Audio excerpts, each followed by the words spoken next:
मैं जब अल्लाह का नाम लेती हूँ मुझे हिम्मत आती है, मैं नहीं रोई। कुछ ह्यूमैनिटी नहीं है उन लोगों में। और बोल रहे थे जय श्री राम, चले जाओ, बुर्खा काटो, ऐसे कुछ।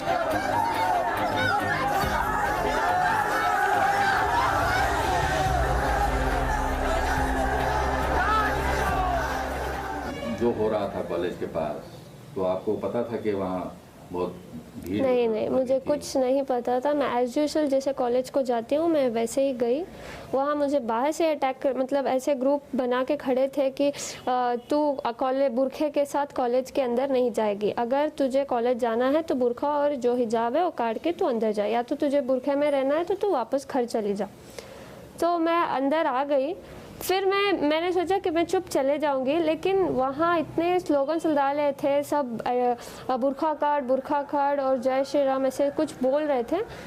सो तब मैंने आवाज़ डाली जैसे। तो आप स्कूटर लेके अंदर चले गए? हाँ, अंदर चले गए। तो उसके बाद क्या हुआ? उसके बाद वही मैं गई, मैंने सोचा कि मैं क्लास के अंदर चले जाऊंगी ऐसे ही करके, लेकिन वो लड़के मेरे पीछे आ रहे थे, जैसे कि वो सब अटैक कर रहे थे। 40 मेंबर्स थे, मैं अकेली थी। कुछ ह्यूमैनिटी नहीं है उन लोगों में। एकदम से मेरे पास आए और चिल्लाने लगे। वो कुछ ऑरेंज वाला स्कार्फ पकड़े थे और मेरे मुंह के सामने सब आके ऐसे फिराने लग गए और बोल रहे थे जय श्री राम, चले जाओ, बुरखा काटो, ऐसे कुछ बोल रहे थे। आप हिजाब पहन रहे हैं और इससे पहले कुछ कॉलेज में कोई ऑब्जेक्शन किया? कॉलेज में कुछ नहीं था, सब एज यूजुअल था। हम हिजाब पहन के अंदर क्लास में जा रहे थे। हम बुरखा नहीं पहनते, जस्ट हिजाब डालते हैं, अपना बाल छिपाते हैं और अंदर क्लास में जाते हैं। लेकिन ये लोग तो मुझे कैंपस के अंदर भी आने अलाउड नहीं कर रहे थे। वो बहुत सारे आउटसाइडर्स थे, कॉलेज के थोड़े बहुत थे, लेकिन ज़्यादातर आउटसाइडर्स थे। तो क्या बोल रहे थे? बुरखा काटो या फिर तुम कॉलेज को नहीं जा सकती, ऐसे मतलब बुरखा निकालो करके मुझे डरा रहे थे सब। मेरे से पहले 4 लोग आए, लड़कियां, उनको भी ऐसे, उनको तो लॉक ही कर दिया था, गेट ही। फिर समहाउ प्रिंसिपल हमारे साथ था, प्रिंसिपल, लेक्चर सब मेरे सपोर्ट में थे, सब मुझे प्रोटेक्ट किया। वो ऐसे ही लड़के उनको बुला के गए, वो रो के चले गए अंदर। फिर मेरे साथ भी ऐसे ही रिपीट किया, मैं नहीं रोई, मैं उनको आवाज़ डाली। क्या बोले? मैं बोले अल्लाह अकबर, क्योंकि मैं डर गई थी। मैं जब डरती हूँ अल्लाह का नाम लेती हूँ, मैं जब अल्लाह का नाम लेती हूँ मुझे हिम्मत आती है। तो आपकी क्या ओपिनियन है इस बार मामले में, हिजाब पहनने के मामले में? अगर कॉलेज बोली कि आप हिजाब नहीं पहनना है कॉलेज में, सर हमारा कॉलेज में प्रिंसिपल खुद ने कहा कि तुम पहन कर आ सकते हो। ये चंद आउटसाइडर्स आके हमें ऐसे तमाशा कर रहे हैं।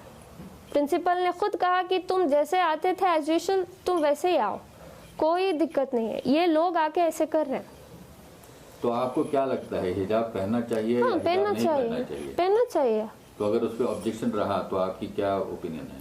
मुझे भरोसा है मेरे इंडियन कॉन्स्टिट्यूशन पे कि ऐसे अगेंस्ट नहीं जाएंगे। इंशाल्लाह हम सब वेट करते हैं उसके हाई कोर्ट के ऑर्डर्स को। तो आप क्या समझते हैं कि क्या लड़कियां, अब जो हो रहा है हर तरफ, जो हिजाब वर्सेस सैफरन शॉल वगैरह, वो ठीक है क्या? उससे कुछ आपके रिलेशनशिप जो दूसरे स्टूडेंट्स हैं आपके? सर देखो, मैं हम्बल रिक्वेस्ट करती हूँ, मैं कुछ इधर कैस्टिज्म नहीं कर रही कि हिंदू या मुसलमान। मैं सिर्फ अपने एजुकेशन को, अपने राइट के लिए खड़ी हूँ, क्योंकि हमें एजुकेशन में ही बढ़ने नहीं दे रहे लोग, अंदर ही नहीं जमा रहे, क्योंकि जस्ट बिकॉज हम ये हिजाब पहनकर हैं। ये तो मतलब हम सालों से पहन रहे हैं, अभी अभी नहीं पहन रहे। ये लोग अभी अभी डाल के ऐसे बोल रहे हैं कि तुम अगर ये पहन के आए तो हम ये पहन कर आएंगे। मेरे कॉलेज में तो बॉयज खड़ के प्रिंसिपल को बोल रहे हैं अगर ये बुरखा नहीं काटे तो हम ये भी नहीं काटेंगे, और फेटा कुछ डाल के आए, बोले अगर ये लोग ऐसे पहन कर आएंगे तो हम भी ऐसे ही आएंगे। हमें कोई दिक्कत नहीं है, वो ऐसे आए वैसे आए, हमें बस हिजाब का अलाउड चाहिए बस। तो आपको अगर वो केसरी शॉल पहन के कुछ हमें क्या है सर, वो कैसे भी आए, हमें कुछ परवाह नहीं, हमें बस एजुकेशन चाहिए, दैट्स इट। हमारा प्रिंसिपल हमारे साथ है, लेक्चर हमारे साथ है, ये सिर्फ आउटसाइडर्स आके ये तमाशा कर रहे हैं, दैट्स इट। तो अगर आप कल हाईकोर्ट बोले कि आप हिजाब नहीं बोलेगी, जा सकते हैं, तो आप क्या करेंगे? नहीं बोलेगी सर, भरोसा है, Indian constitution will not go against the religions, so we have a trust on them. तो सारे सोशल मीडिया पे आपकी बहुत तारीफ हो रही है, क्योंकि आप इससे आप अकेले थी कल कॉलेज में, तो उसके बारे में आप क्या कहना चाहेंगे? इतना प्यार दे रहे हैं, इतना हिम्मत दे रहे हैं, बहुत बहुत शुक्रिया सबका।